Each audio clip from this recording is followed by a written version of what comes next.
Have you ever heard people talk about someone and say something like, she's beautiful from the inside out, meaning she has some really, really great character traits, like she's compassionate, she has a great personality, or she's kind?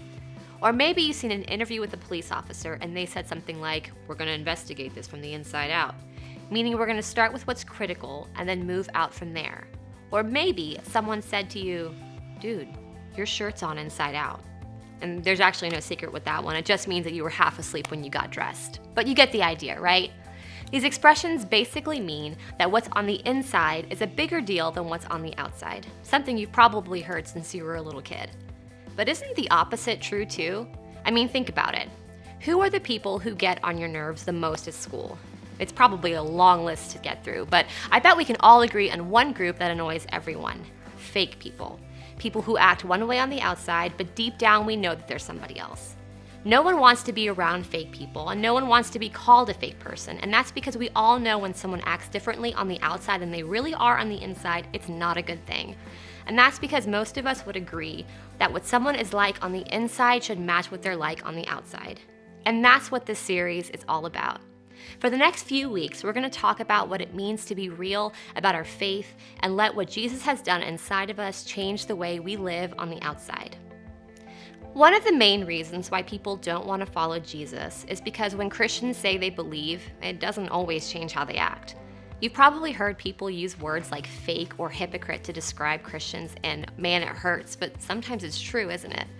Maybe you know people that you hope no one associates with Christianity because you've seen how they treat other people and it makes you cringe, and maybe you feel like you need to make excuses for them. You see the way they talk to people or about people, and it makes you want to tell the whole world, I am so sorry for the way that they're treating you. We are not all like that, I promise. Or maybe you see someone and it's not that they treat people poorly, they just seem so bored with Christianity. It's like they could care less about it. Nothing about their life draws people to say, wow, they have something that I want. Instead, people look at them and think, if Christianity is anything like that, why would anybody want to be involved with it? Of course, the opposite is true too. You probably know some people who are so in love with their faith and so changed by Jesus that they make others want to become a Christian, which leads to a pretty important question. What makes a Christian contagious? What makes them appealing or inspiring? I think there can be a lot of reasons, but one could be that they actually enjoy walking with God and caring for others. Their faith seems like an adventure and not a burden. I think it's possible some people aren't that interested in Christianity because there are some Christians who are just plain boring. I'm not saying every Christian should be the life of the party. I just wonder if a big reason people don't find Christianity appealing is because Christians aren't appealing. Their lives are so focused on rules and checklists that they don't have any joy. But what if it was never supposed to be this way when it comes to our faith and the reputation of Christians? I want to look at a time when Jesus is with his disciples after his death and resurrection. And even though Jesus' followers didn't know this would be their last conversation with him, Jesus did, which makes me think that he would have been super intentional with his message. And this was his big farewell. Jesus came and told his disciples, I have been given all authority in heaven and on earth. Right out of the gate, Jesus reminds them of who he is. In other words, guys, I have defeated death. That's why what I say matters more than what anyone else says. So you really should pay attention to what I'm saying. Then Jesus makes a transitional statement. It's actually just one word: therefore. Here's a tip for reading the Bible. If you ever come across the word therefore, ask yourself, what is it there for?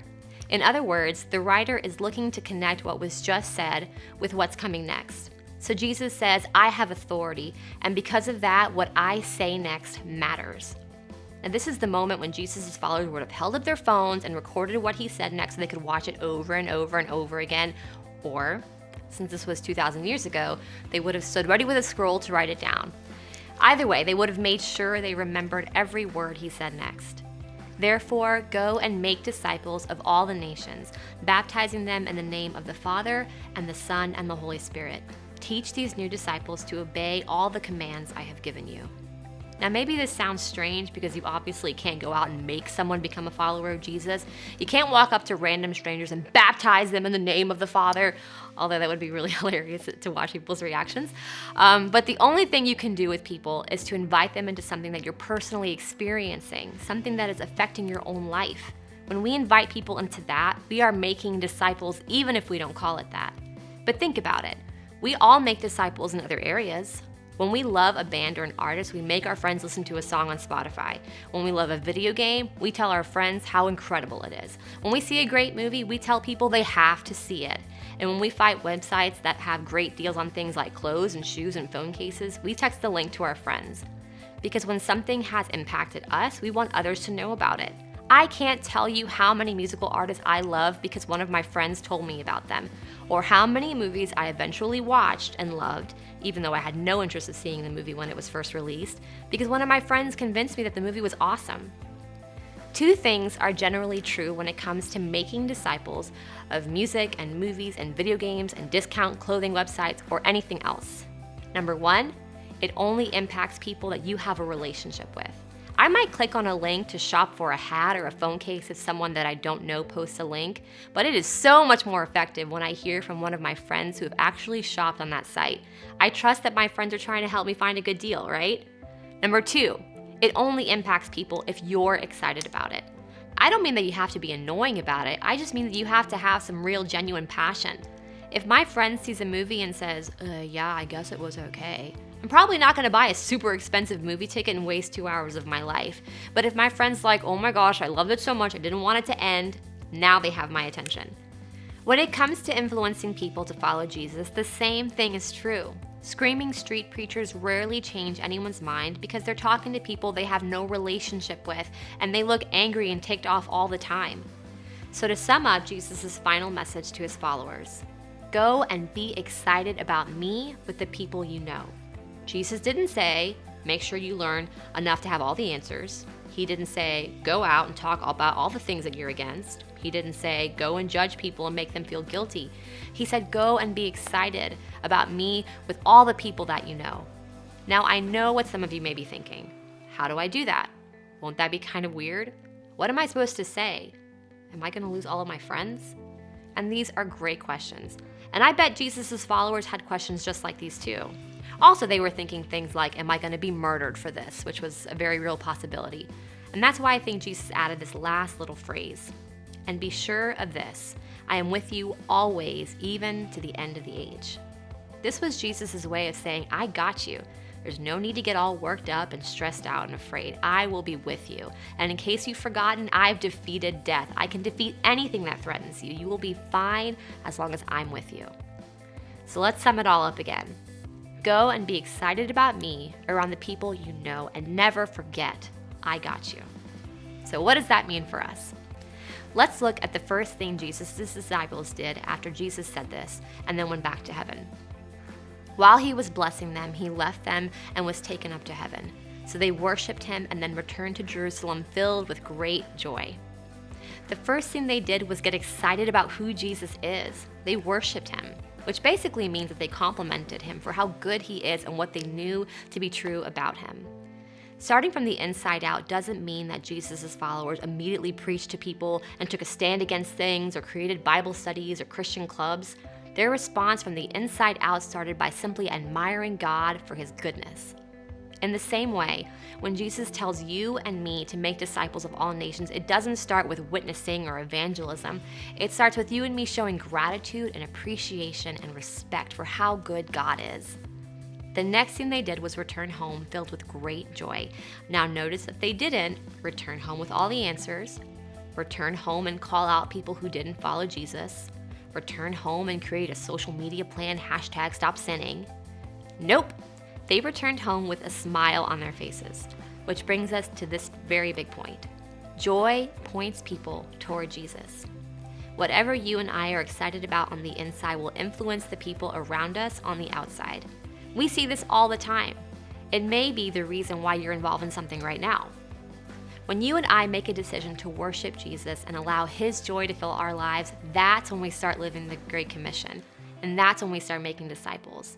Not because we force them to follow Jesus, but we compel them to want to follow Him because they want the joy that we have. Now, of course, there's one little problem with this idea. What if you don't feel joy in your relationship with Jesus? What if you're not excited about it? Do you fake being excited? First of all, you need to know that not feeling joyful is okay. Actually, it's totally normal. You need to know that your faith will go through seasons of highs and lows. And when you aren't feeling joyful or incredibly excited, pretending isn't the answer. Because just like joy and excitement draw people, fakeness pushes them away. So don't be something that you're not. Instead, be honest with yourself about where you are and decide to do your part to not stay stuck there. If you're feeling a little bored with your faith, try doing something different to shake things up. For example, find something God did in nature that amazes you. Maybe it's just as simple as spending time outside. Find something that God did in people that amaze you. Ask your parents or your small group leader to share stories about what God has done in their lives. Seeing Him at work is a great way to remember that He's at work in your own life. Find a new way to connect with God. So you already pray. Awesome. Try going outside to pray, or try journaling, or make a worship playlist and listen to it on the way to school. There's not a formula for this, guys. If we want to have joy on the outside, we need to experience it on the inside. Don't fake it till you make it, because the joy that is contagious isn't pretend and it's not forced on others. It starts by us focusing on Him and enjoying Him. That kind of joy is contagious. Jesus' last words aren't about one big gesture of preaching or posting on social media. They're not about having all the answers at any given moment. It's more about the way that you live. When you take a friend to get coffee or ice cream after school, when you invest in a relationship, when you talk honestly about the joy Jesus has brought you, when you serve others and are ready to share why, that's the Great Commission. In those moments, you're experiencing what Jesus has called us all to do.